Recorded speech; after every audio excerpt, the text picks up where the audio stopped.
Hi. In last video, we discussed how Kabbalah introduced all of these new problems to Yiddishkeit, to the Jews who were following Yiddishkeit, and how they had now these big issues in their understanding and reconciling between their understanding of philosophy and what Kabbalah was saying.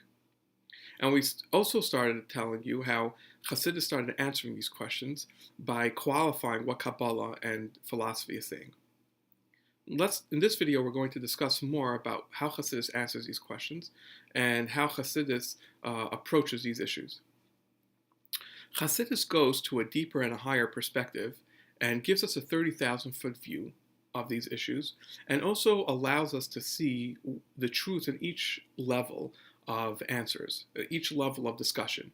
Meaning to say, we have the level of Chakira, which is philosophy about Hashem. Then we have the level of Kabbalah, which talks about godliness. And then we have Chassidus. Chassidus talks about Hashem, and it kind of answers those questions from the deepest perspective possible. Chassidus essentially says that when a pasuk were to say that Hashem sees something, Hashem obviously is not seeing it. It's a metaphor, right? So it kind of takes a little bit from Chakir and says, yes, it's not taking from Chakir, but it's explaining that in a certain sense, there's a part of Chakir that's right, that Hashem is not actually seeing something in the way that we see, just like a person can see something with his mind when we say, I see what you're saying, right? It's not seeing with our physical eyes. So too, there's a spiritual kind of seeing, and that's what's going on. So that part, Chassidus agrees with philosophy, with Chakira. But then Chassidus also agrees with Kabbalah. And Chassidus explains, of course, Hashem sees, but when Hashem is seeing, Hashem is using godliness to see. Hashem is expressing himself through godliness at that given point in time. But Hashem himself, he's higher than seeing. And so therefore, Chassidus kind of reconciles all of these different levels because Chassidus is the ultimate truth. And Chassidus shows how these two things, the details of each thing and where they're true.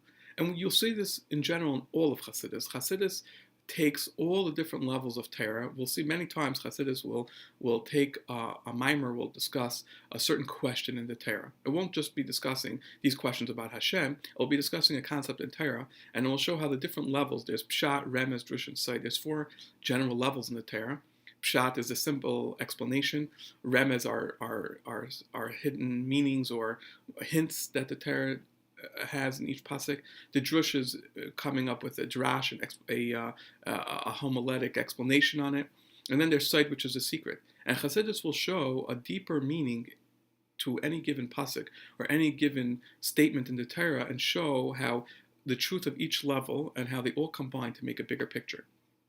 Because Chassidus essentially gives us a 30,000-foot view of everything. And in this case, Chassidus came to answer these questions about Hashem, and Chassidus is mainly dedicated about talking about Hashem.